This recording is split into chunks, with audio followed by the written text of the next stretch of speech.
You're about to listen to a BBC podcast, and trust me, you'll get there in a moment. But if you're a comedy fan, I'd really like to tell you a bit about what we do. I'm Julia Mackenzie, and I commission comedy podcasts at the BBC. It's a bit of a dream job, really. Comedy is a fantastic, joyous thing to do because really you're making people laugh, making people's days a bit better, helping them process all manner of things. But, I also know that comedy is really subjective and everyone has different tastes. So we've got a huge range of comedy on offer, from satire to silly, shocking to soothing, profound to just general prattling about. So if you fancy a laugh, find your next comedy at BBC Sounds. BBC Sounds. Music, radio, podcasts.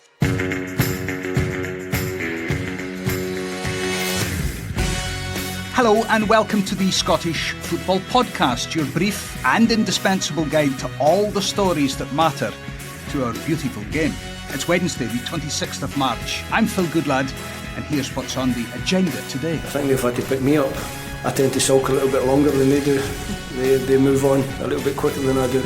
Within 24, 36 hours, you're ready for the next game, you're looking for the next game. Can Scotland stop Steve Clarke's sulking against Northern Ireland? And what can we expect from Michael O'Neill's side? Here's Reid in and goal. Reid has scored! Jamie Reid has scored in the 7th minute of his debut! And on the domestic front, I know they're well on the way now to getting a new manager. I've been telling them now for the last couple of weeks, you've got to push forward now and try and get a new manager as quickly as possible, and that's what they're doing. What's going on at Aberdeen and their hunt for a new manager? So much to discuss, especially the morning of an international men's game at Hampden. I'm delighted to say that Michael Clarke, the football commentator and host of the Score Northern Ireland podcast, joins us this morning, as does the main man for sport at the Scotsman, sports editor Mark Atkinson. Gentlemen, morning to you both. Good morning. Good morning. So much to discuss. We'll come to Scotland and Northern Ireland in just a moment.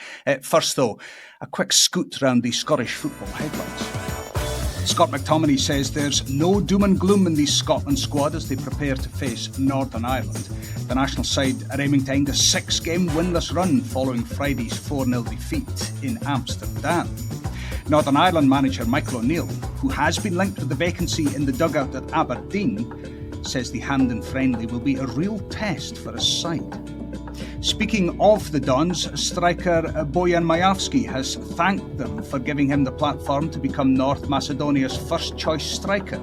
He scored his first goal in 9 games against Moldova on Friday.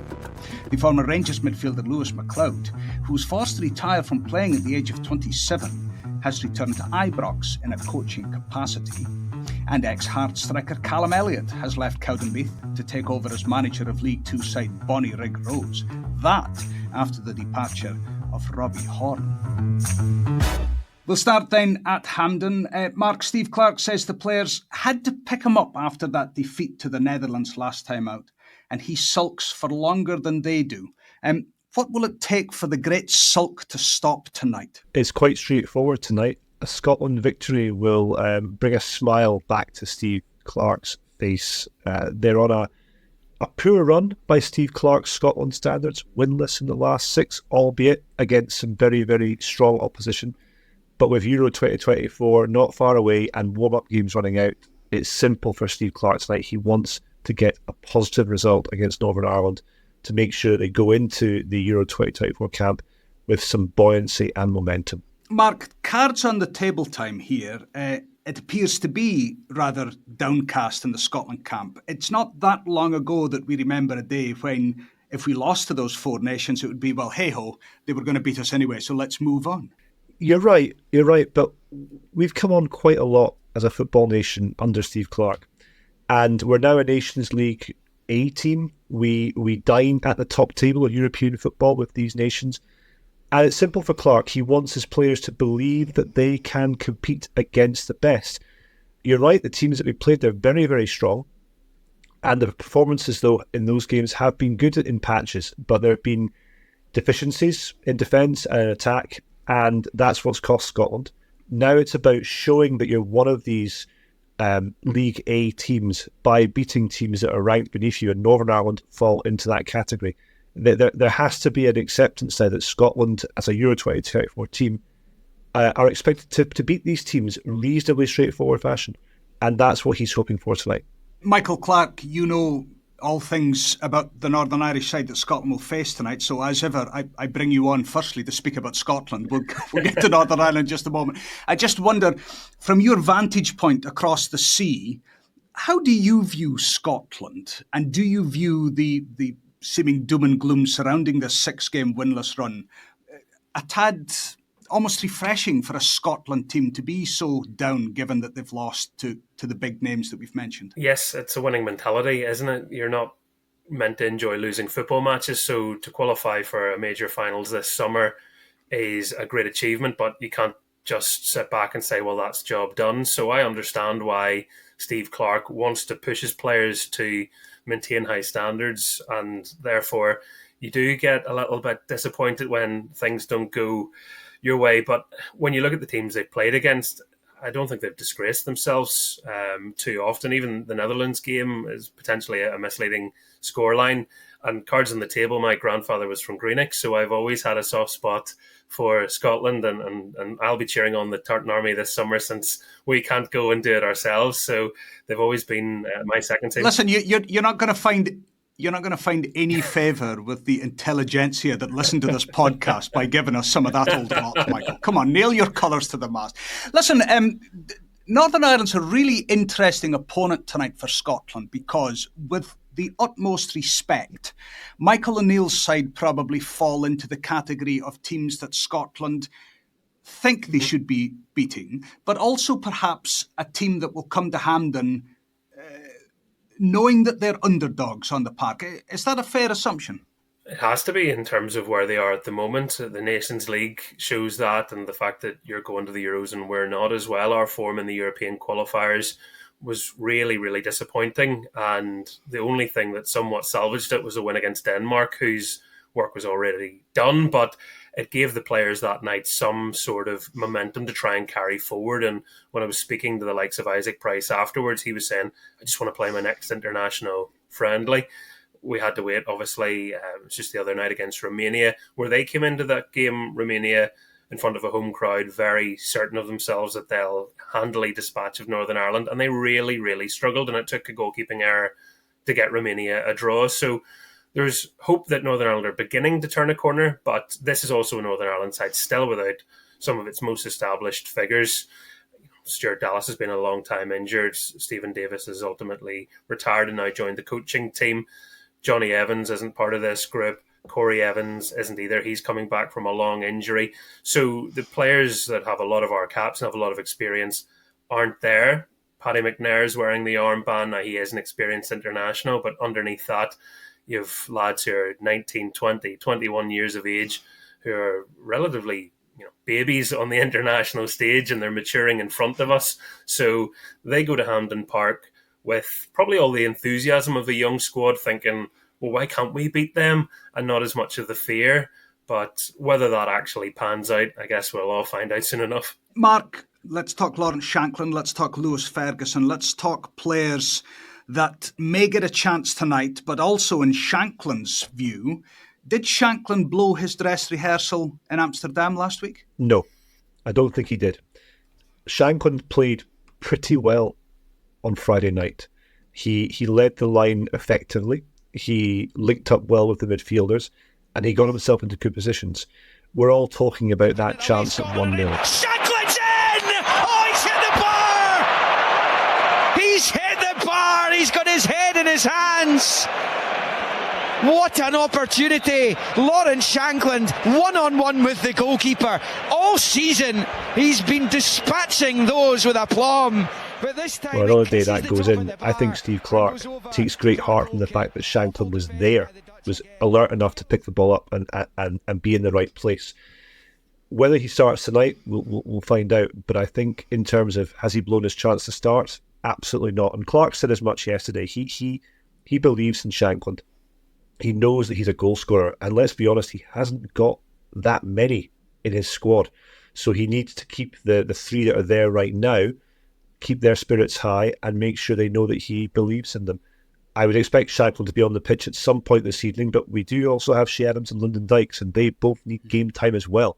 They both need to be given a chance to show that they can be the one that leads Scotland against Germany. I still see that position very much up for grabs, and I think tonight will hopefully give Steve Clarke further indication about whether which one could essentially put themselves into pole position. I mean, maybe we should be talking less about up front and more at the back, because Scotland have conceded 18 goals in the run of 6 matches. And I mentioned Lewis Ferguson. He seems to be the one that almost gets forgotten about when it comes to a starting 11. But with 3 games left before the Euros, will the Italian-based midfielder get his chance? Yeah, he'll play tonight. I hope that if he does play, he is put in a more forward-thinking position. He came on against the Dutch and was playing slightly deeper than he does for Bologna, where he's an attacking midfielder and a real goal threat. The problem that Ferguson has is that Scotland's midfield is by far and away the most competitive and strongest area of the team. And if you're looking at the first 11, who does Ferguson come in for? And we know Steve Clarke is very, very loyal. So he's always going to stick with guys like John McGinn, Scott McTominay, Callum McGregor when fit, Ryan Christie, even Stuart Armstrong. They've all served Steve Clarke well. And this is a frustration, I think, for some Scotland fans, that you have this talented midfielder who's been linked with Juventus, with the glitterati of Serie A, yet he can't get in the Scotland team. And the simple fact is that the guys that have the shirt in midfield have been playing pretty well, and therefore Clarke is unlikely to take it off them. Well, from one Clarke to another, from Steve to Michael. Michael Clarke, let's speak about your side tonight. You've mentioned the disappointing Euro campaign. That draw in Romania, does that give them a foothold to try and build something going into the next campaign? On its own, it won't be enough, but yes, it's something. You know, you look at the last couple of games and say, well, we've beaten Denmark, we've drawn with Romania, let's see how we do against Scotland. We'll have a couple of friendlies in June. They haven't been announced yet, but we expect one of them could well be away to Spain. So Michael O'Neill wants to give these players challenges against teams that are much more difficult than the teams they're going to face in the Nations League, to really see what they're about and see what he needs to tweak, because obviously if we can give a good account of ourselves in matches against high calibre opposition away from home, when it comes to home games against lower ranked nations, then you should be able to translate that. It doesn't always work that way, and Northern Ireland sometimes have a problem being favourites in matches. We love being the plucky underdog where we can just throw caution to the wind and say, oh, way on and see what happens. But Michael's very methodical in his approach, and I think what will excite Northern Ireland fans, at least in terms of the personnel we have, is Conor Bradley being available again. Before the game against Romania, he hadn't played since the 1-0 defeat that I'm still trying to get over out in Denmark, where we thought we'd scored the most dramatic of equalisers with teenager Callum Marshall, and then after a VAR review, which felt like it went on for a fortnight, the goal was correctly, I'll roll my eyes as I say that, chalked off. But it's one of those things. As an emotional football fan, you're already doing cartwheels and going, hold on, what's happened? Johnny Evans' heel's a quarter inch offside. Horrible. Michael, I'm sorry. Don't come onto this podcast and explain to us about VAR, because we've actually started a swear box. As soon as you mention VAR, there's 20 quid going to a charity. So we'll tap you for that money a little later. Just finally on tonight, because it's effectively a good old style British dust up. Will that benefit Northern Ireland knowing that they know the players that they're going to be taking on, both from a club point of view, but also they'll know them a lot more maybe from an international scene, as, say, playing Romania last week? Potentially. Michael always is prepared to adapt in terms of the opposition. I think the difficulty Northern Ireland will face is going to be if Scotland press really high. I think they'll try and turn over balls in Northern Ireland's defensive third, and how are they going to cope with that constant wave of pressure potentially? They haven't got a nailed-down defence yet, a partnership that they're going to be completely confident with. I would assume Bailey Peacock-Farrell is going to come back in goals, sporting that face mask. He played the second half against Romania, but Dan Ballard's back, which is good news. He missed the previous game, and we should say congratulations to him on the birth of his child. So more pressing matters than international friendlies for him the last few days. So hopefully he's well rested. We'll soon see if there's bags under his eyes. You'll understand. But we have some decent defensive players. You're talking about your defensive record. It's more a question of who's going to score, and that's a long lamented problem for Northern Ireland at the moment. we're pinning our hopes going into this game probably on Jamie Reid, who most people in Northern Ireland probably weren't too au fait with until the Romania match. He's 29 years of age. He scored a lot of goals in League One this season for Stevenage, but he'd been in the under-21 setup over a decade ago, and no one had really saw fit to bring him into the starting panel at any stage. Dion Charles has been nursing an injury, and the lack of options elsewhere saw him come in. And to be fair to him, 7 minutes into the game, he scored with what was probably his first chance. So it's a good way to make the manager take notice. So will Northern Ireland be able to do that again? But I've already mentioned Conor Bradley. A lot of our hopes come through the likes of him and Shay Charles, who are, when you think of Northern Ireland, Scotland, years gone by, of course there's amazing flair players, but there were players that really like to get stuck in, whereas I think now there's actually quite a few more technical players. So I don't know if we're going to get the blood and thunder. I hope we do, because there's certainly players capable of that. But I think Northern Ireland are going to want to do the old rope-a-dope, lure you in and try and break on you, and hope that we can be a bit more clinical than we have been in recent times. 50 years after the Rumble in the Jungle, it's rope-a-dope at Hampden tonight. Just before we move on, a prediction. First, Mark, quickly. What happens tonight at Hampden? I think Scotland will win, and I think they'll win by a couple of goals. Michael? So do I, but where's the fun in that? Let's go 1-0 Northern Ireland. I hope it's rubbish. As I was saying to some Scottish friends the other day, I hope you're dreadful at Hampden on Tuesday and then have an amazing summer. So let's stick with that.